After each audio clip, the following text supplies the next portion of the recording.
हाँ बच्चों, सबसे पहले परपेंडिकुलर एक्सिस थ्योरम को डिटेल में पढ़ते हैं।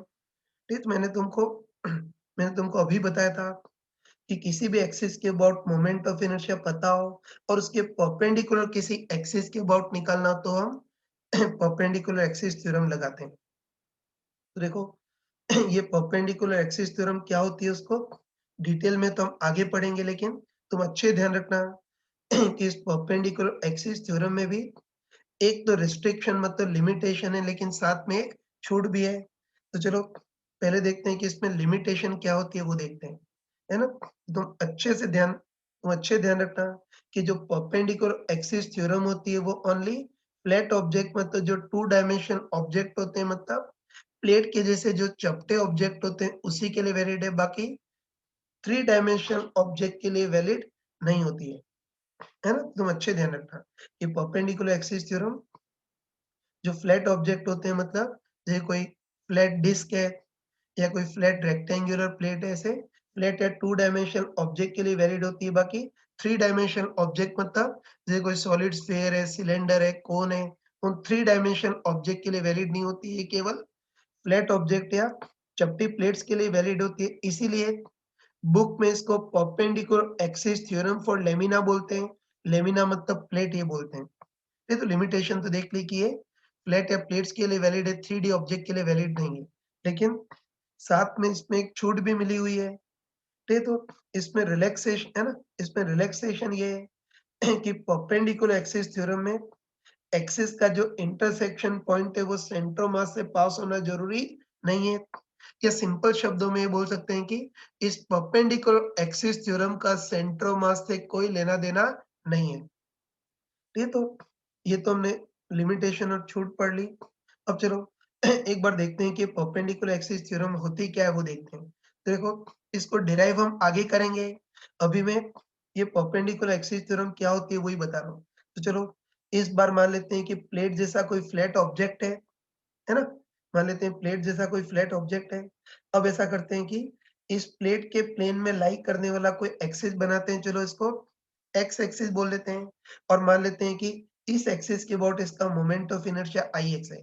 अब ऐसा करते हैं कि उसी प्लेन में इसके परपेंडिकुलर एक्सिस बनाते हैं। इसको चलो वाई एक्सिस बोलते हैं और इसके about moment of inertia I Y मान लेते हैं। बस अब हमको देखना है, फिर अब हमको देखना है कि इन दोनों के परपेंडिकुलर या इस प्लेन के परपेंडिकुलर इस तीसरे एक्सिस मतलब जेड एक्सिस के अबाउट मोमेंट ऑफ इनर्शिया कितना होगा वो देखना है ना? तो अच्छे ध्यान रखना, ठीक है ना? अच्छे ध्यान रखना कि परपेंडिकुलर एक्सिस थ्योरम के अकॉर्डिंग इसके प्लेन में लाई करने वाले किसी एक एक्सिस के about moment of inertia I x हो, उसी प्लेन में उसके परपेंडिकुलर किसी दूसरे एक्सिस के about moment of inertia I Y हो, तो इन दोनों के परपेंडिकुलर या इस प्लेन के परपेंडिकुलर तीसरे एक्सिस के अबाउट मोमेंट ऑफ इनर्शिया कितना होता है? I Z equal to I X plus I Y. बस ये जो थ्योरम होती है उसको परपेंडिकुलर एक्सिस थ्योरम बोलते हैं, है ना? तो इस परपेंडिकुलर एक्सिस थ्योरम का स्टेटमेंट मैंने बिल्कुल किताबी शब्दों में लिख दिया है, लेकिन तुम आगे डायरेक्ट ध्यान रखना है ना कि कोई भी फ्लैट ऑब्जेक्ट में तो कोई प्लेट है, इसके प्लेन में लाई करने वाले किसी एक एक्सिस के about moment of inertia I X, उसी प्लेन में उसके परपेंडिकुलर एक्सिस के about moment of inertia I Y हो, तो इन दोनों के परपेंडिकुलर या इस प्लेन के परपेंडिकुलर तीसरे एक्सिस के अबाउट मोमेंट ऑफ इनर्शिया कितना होगा? I Z equal to I X plus I Y होगा। तो ये परपेंडिकुलर एक्सिस थ्योरम होती है, लेकिन है ना? लेकिन मैं फिर से याद दिलाना चाह रहा हूँ कि वो ये जो परपेंडिकुलर एक्सिस थ्योरम होती है वो प्लेट जैसे फ्लैट ऑब्जेक्ट के लिए वैलिड है। स्फीयर, कोन, सिलेंडर ऐसे 3 डायमेंशन ऑब्जेक्ट के लिए वैलिड नहीं है ना? लेकिन साथ में इसमें छूट भी है। ये तो मैंने अभी बताया था कि इसमें छूट ये है ना? इसमें छूट ये है कि इस थ्योरम में एक्सिस का जो इंटरसेक्शन पॉइंट है वो सेंटर ऑफ मास से पास होना जरूरी नहीं है, मतलब परपेंडिकुलर एक्सिस थ्योरम का सेंटर ऑफ मास से कोई लेना देना नहीं है। तो इन एक्सिस का intersection point centre of mass से पास होना जरूरी नहीं है, कहीं से भी पास हो सकता है। इनफैक्ट उस प्लेट के बाहर वाले किसी भी पॉइंट से भी पास हो सकता है, कोई प्रॉब्लम नहीं है। ये देखो ये परपेंडिकुलर एक्सिस थ्योरम देख ली। पहले उस पे बेस कुछ बिल्कुल चिल्लर टाइप के क्वेश्चन करते हैं, इसको फटाफट आंसर बताना, ठीक है? चलो इस बार भी मान लेते हैं कि कोई प्लेट जैसा फ्लैट ऑब्जेक्ट है ना? प्लेट जैसा कोई फ्लैट ऑब्जेक्ट है, चलो ऐसा करते हैं कि इस प्लेट के प्लेन में कोई एक्सिस बनाते हैं और चलो इस एक्सिस के about moment of inertia 10 kilogram into metre square दे रखा है। अब देखो, अब हम ऐसा करते हैं कि उसी प्लेन में इसके परपेंडिकुलर एक्सिस बनाते हैं। ये सेंटर मास से पास होना ज़रूरी नहीं है। इनफैक्ट प्लेट के बाहर वाले पॉइंट से भी पास हो सकता है, कोई चक्कर नहीं है। तो उसी प्लेन में इसके परपेंडिकुलर एक्सिस बनाते हैं। इसके about moment of inertia 20 kilogram into metre square दे रखा है। तो बस अब हमको पूछा है ना तो अब हमको पूछा है कि इन दोनों के परपेंडिकुलर या इस प्लेन के परपेंडिकुलर तीसरे एक्सिस के अबाउट मोमेंट ऑफ इनर्शिया कितना होगा वो देखना है। इज़िली कर सकते हैं ना? ठीक है, चलो वही कोई प्लेट है ना? इस प्लेट के प्लेन में कोई एक्सिस बनाते हैं। ये चलो इस एक्सिस को हम एक्स, सही है ना? इस प्लेट के प्लेन में लाई करने वाले इस एक्सिस को एक्स एक्सिस बोलते हैं और इसके अबाउट मोमेंट ऑफ इनर्शिया 10 दे रखा है। अब उसी प्लेट में इसके परपेंडिकुलर एक्सिस बनाते हैं, इसको वाई एक्सिस बोल सकते हैं और इसके about moment of inertia 20 kilogram into metre square ये दे रखा है। तो बस अब हमको पूछा है कि इन दोनों के परपेंडिकुलर, इस प्लेन के परपेंडिकुलर इस तीसरे एक्सिस के अबाउट मोमेंट ऑफ इनर्शिया कितना होगा वो देखना है। बस परपेंडिकुलर एक्सिस थ्योरम लगा सकते हैं ना? तो हमको अच्छे पता है कि परपेंडिकुलर एक्सिस थ्योरम के अकॉर्डिंग इस एक्सिस के about moment of inertia IX, इसके अबाउट IY, तो इन दोनों के परपेंडिकुलर या इस प्लेन के परपेंडिकुलर इस तीसरे एक्सिस के अबाउट मोमेंट ऑफ इनर्शिया कितना होता है? IZ equal to IX plus IY। बस कितना होगा? IX तो कितना है 10 प्लस IY 20, तो ये 30 ये हो गया, है ना? चलो, इसी पे बेस एक और चीज़ क्वेश्चन पूछ रहा हूँ। तो देखो इस बार भी मान लेते हैं कि प्लेट जैसा कोई फ्लैट ऑब्जेक्ट है। इस प्लेट के प्लेन में कोई एक्सिस बनाया है ना? और इस एक्सिस के अबाउट इसका moment of inertia 30 kilogram into metre square दे रखा है। अब देखो, है ना? अब इसी प्लेन में इसके परपेंडिकुलर एक्सिस बनाया है, लेकिन इस एक्सिस के अबाउट मोमेंट ऑफ इनर्शिया हमको नहीं पता है, लेकिन अब इन दोनों के परपेंडिकुलर या इस प्लेन के परपेंडिकुलर तीसरे एक्सिस के अबाउट मोमेंट ऑफ इनर्शिया 50 दे रखा है। तो हमको देखना है कि इस वाले एक्सिस के अबाउट मोमेंट ऑफ इनर्शिया कितना होगा वो देखना है। आराम से कर सकते हैं ना? स्टार्ट करते हैं। ये तो प्लेट है, इस प्लेट के प्लेन में लाई करने वाला, है ना? इस प्लेट के प्लेन में ऐसा कोई एक्सिस बनाते हैं, चलो इसको एक्स एक्सिस बोल देते हैं। इसके अबाउट मोमेंट ऑफ इनर्शिया 30 है। अब देखो इसी प्लेन में, है ना? इसी प्लेन में इसके परपेंडिकुलर एक्सिस बनाते हैं। चलो इसको वाई एक्सिस बोल देते हैं और इसके अबाउट मोमेंट ऑफ इनर्शिया नहीं पता है तो आई वाई मान लेते हैं, है ना? बस तुम आराम से बताओ कि इस एक्सिस के about moment of inertia I x, इसके अबाउट आई वाई, तो इन दोनों के परपेंडिकुलर या इस प्लेन के परपेंडिकुलर तीसरे एक्सिस के अबाउट मोमेंट ऑफ इनर्शिया कितना होगा? I Z equal to I X plus I Y. बताओ, प्लेन के परपेंडिकुलर, है ना? प्लेन के परपेंडिकुलर वाला जो एक्सिस है या जो जेड एक्सिस है उसके अबाउट मोमेंट ऑफ इनर्शिया 50 दे रखा है, आई एक्स 30 दे रखा है, प्लस आई वाई निकालना है। तो सॉल्व करेंगे तो आई वाई 20, तो ऐसे क्वेश्चन इजीली कर सकते हैं।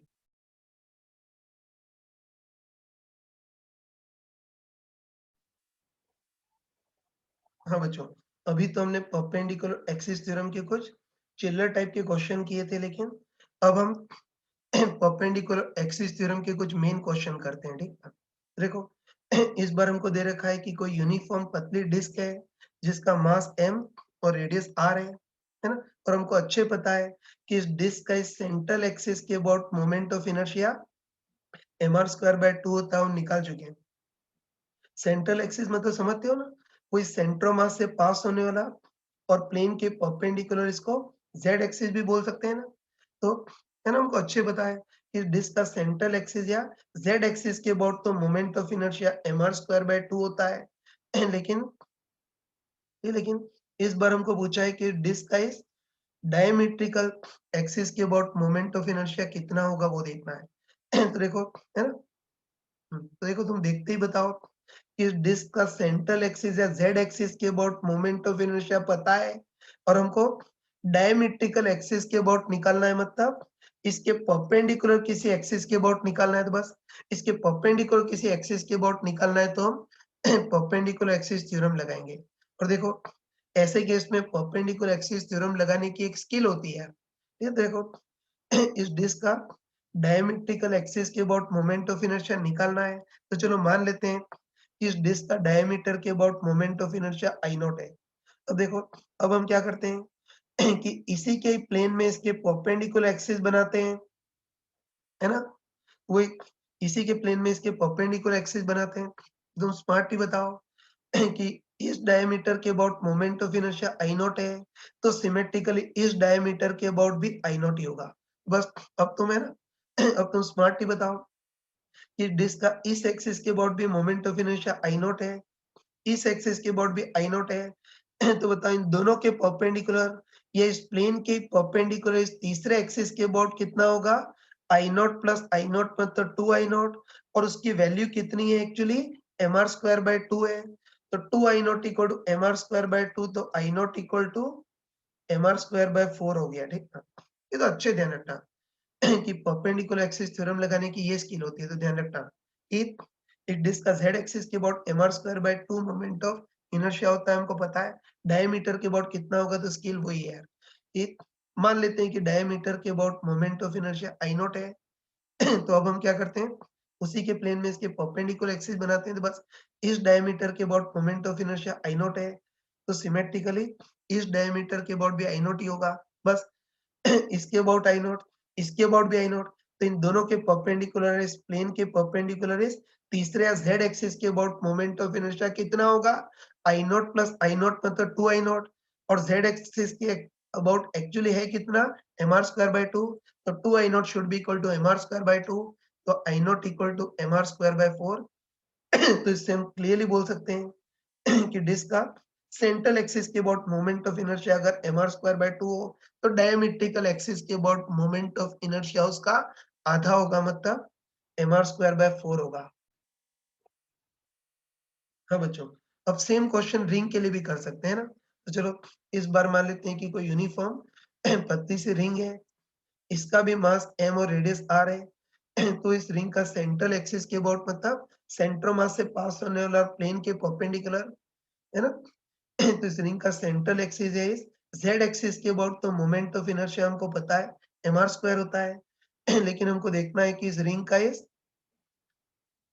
रिंग का इस डायमेट्रिकल एक्सिस के अबाउट मोमेंट ऑफ इनर्शिया कितना होगा, वो देखना है बस। यहाँ भी वही यार कि बता इस रिंग का सेंट्रल या z एक्सिस के अबाउट मोमेंट ऑफ इनर्शिया पता है, और डायमेट्रिकल एक्सिस के अबाउट निकालना है, मतलब इसके परपेंडिकुलर किसी एक्सिस के अबाउट निकालना है, तो परपेंडिकुलर एक्सिस थ्योरम लगाएंगे।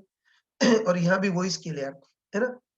तो इस रिंग का डायमेट्रिकल एक्सिस के अबाउट मोमेंट ऑफ इनर्शिया निकालना है। तो चलो मान लेते हैं कि इस रिंग का डायमीटर के about moment of inertia I not है। बस अब हम क्या करते हैं, इसी के प्लेन में इसके परपेंडिकुलर कोई एक्सिस बनाते हैं। तो तुम कॉमन सेंस से बोल सकते हो कि रिंग का इस डायमीटर के about moment of inertia I not है, तो सिमेट्रिकली इस डायमीटर के अबाउट भी आई नॉट ही होगा। बस तुम आराम से बताओ, है ना? तुम आराम से बताओ कि रिंग का इस एक्सिस के about moment of inertia I not, इस एक्सिस के अबाउट भी आई नॉट है, तो बताओ इन दोनों के परपेंडिकुलर या इस प्लेन के परपेंडिकुलर तीसरे एक्सिस के अबाउट मोमेंट ऑफ इनर्शिया कितना होगा?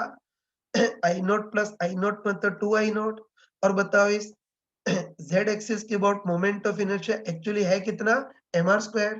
बस 2 I naught should be equal to mr square, तो I naught equal to mr square by 2। तो देखो ये बेवकूफी हम 2 बार कर चुके हैं, है ना? ये बेवकूफी 2 बार कर चुके हैं, तो बस अब हम एक कंक्लूजन निकाल सकते हैं, है ना? तो हम कंक्लूजन निकाल सकते हैं कि कोई सी फ्लैट और सिमेट्रिकल ऑब्जेक्ट हो, उसका z एक्सिस है, सेंट्रल एक्सिस के अबाउट जितना मोमेंट ऑफ इनर्शिया है, डायमेट्रिक एक्सिस के अबाउट मोमेंट ऑफ इनर्शिया उसका आधा होगा। तो रिंग का सेंट्रल या z एक्सिस के about moment of inertia mr square, तो डायमेट्रिकल एक्सिस के अबाउट उसका आधा होगा, मतलब mr स्क्वायर बाय 2 होगा। हाँ बच्चों, अब इसी कंसेप्ट का एक और क्वेश्चन ले रहा हूँ, इसका आंसर तुमको देना है ना? तो देखो इस बार हमको दे रखा है कि कोई यूनिफॉर्म स्क्वायर प्लेट है जिसका मास m और हर एक साइड l है। तो देखो आगे हम पढ़ेंगे ना, आगे हम पढ़ेंगे कि कोई यूनिफॉर्म स्क्वायर प्लेट हो, तो इसका इस सेंट्रल एक्सिस के अबाउट मतलब सेंट्रोमास से पास होने वाला प्लेन के परपेंडिकुलर इस सेंट्रल एक्सिस या z एक्सिस के अबाउट इसका moment of inertia ml square by 6 होता है। ये हम आगे पढ़ेंगे, ठीक है? तो वही हमको देखना है कि इस स्क्वायर प्लेट का इस सेंट्रल या z एक्सिस के about moment of inertia ml square by 6 है, तो हमको देखना है कि इस प्लेट का इस डायगोनल के अबाउट मोमेंट ऑफ इनर्शिया कितना होगा वो देखना है ना? तो देखो कोई स्मार्ट पर्सन हो तो डायरेक्ट बोल सकता है। ये जो 2 क्वेश्चन किए थे ना, उससे कोई स्मार्ट पर्सन तो डायरेक्ट बोल सकता है कि स्क्वायर प्लेट का सेंटर या ज़ेड एक्सिस के about moment of inertia ml square by 6 है। तो डायगोनल के अबाउट मोमेंट ऑफ इनर्शिया उसका आधा होगा, मतलब ml स्क्वायर बाय 12 होगा। लेकिन चलो एक बार हम है ना, एक बार हम मूर्खों टाइप से कर लेते हैं, ठीक है? वही स्क्वायर प्लेट का सेंट्रल मतलब जेड एक्सिस के about moment of inertia ml square by 6 होता है, हमको दे रखा है। तो बस हमको डायगोनल के अबाउट मोमेंट ऑफ इनर्शिया निकालना है, मतलब इस जेड एक्सिस के परपेंडिकुलर किसी एक्सिस के अबाउट निकालना है, तो बस परपेंडिकुलर एक्सिस थ्योरम लगाएंगे। और मैंने चमका कर बताया था कि परपेंडिकुलर एक्सिस थ्योरम लगाने का सेट तरीका होता है ना, उसी से ही करेंगे। चलो हमको इस स्क्वायर प्लेट का डायगोनल के अबाउट मोमेंट ऑफ इनर्शिया निकालना है। तो चलो मान लेते हैं कि इसका डायगोनल के about moment of inertia I not है। अब देखो, अब हम ऐसा करते हैं कि इसी प्लेन में इसके परपेंडिकुलर एक्सिस बनाते हैं, और तुम बताओ कि इस डायगोनल के परपेंडिकुलर एक्सिस कौन सा होगा, दूसरा डायगोनल है ना? हमको अच्छे पता है कि स्क्वायर में दोनों डायगोनल म्यूचुअली परपेंडिकुलर होते हैं, है ना? तो देखो इसी के प्लेन में इसके परपेंडिकुलर एक्सिस बनाते हैं, तो वो दूसरा डायगोनल होगा। तो बस तुम है ना, तुम कॉमन सेंस से बताओ कि स्क्वायर प्लेट का इस डायगोनल के अबाउट, ठीक है ना? स्क्वायर प्लेट का इस डायगोनल के about moment of inertia I not है, तो सिमेट्रिकली इस डायगोनल के अबाउट भी moment of inertia I not ही होगा। और है ना, और हमको अच्छे पता है कि स्क्वायर में दोनों डायगोनल म्यूचुअली परपेंडिकुलर होते हैं, मतलब इसमें हम परपेंडिकुलर एक्सिस थ्योरम लगा सकते हैं। तो बस है ना, तो तुम कॉन्फिडेंटली बताओ कि इस प्लेट का इस एक्सिस के about moment of inertia I not है, उसके परपेंडिकुलर इस एक्सिस के अबाउट भी moment of inertia I not है। तो बताओ इन दोनों के परपेंडिकुलर या इस प्लेन के परपेंडिकुलर तीसरे या जेड एक्सिस के अबाउट मोमेंट ऑफ इनर्शिया कितना होगा, I naught plus I naught मतलब 2 आई नॉट। और बताओ जेड एक्सिस के about moment of inertia actually कितना है, ml स्क्वायर बाय 6 है। तो 2 I naught equal to ml square by 6, तो I naught equal to ml square by 12। लेकिन हम 3 बार बेवकूफी कर चुके हैं, तो डायरेक्ट शक्ल पहचान लेना कि कभी वैसा फ्लैट और सिमेट्रिकल ऑब्जेक्ट हो, तो सेंट्रल एक्सिस के अबाउट मोमेंट ऑफ इनर्शिया जितना हो, इस डायमेट्रिकल या डायगोनल वाले एक्सिस के अबाउट मोमेंट ऑफ इनर्शिया उसका आधा होगा, ठीक है? लेकिन याद रखना स्क्वायर प्लेट में ये कर सकते हैं। बताओ स्क्वायर की जगह रेक्टेंगुलर प्लेट होती तो हम इस तरह से सॉल्व नहीं कर सकते थे। बताओ रेक्टेंगुलर प्लेट में भी इस डायगोनल के about moment of inertia I not, तो सिमेट्रिकली इसके भी अबाउट आई नॉट। लेकिन बताओ रेक्टेंगल में दोनों डायगोनल परपेंडिकुलर नहीं होते हैं, इसलिए इसमें इस तीसरे एक्सिस के about moment of inertia 2 I not नहीं होगा, तो रेक्टेंगुलर प्लेट में वाला जुगाड़ नहीं लगा सकते।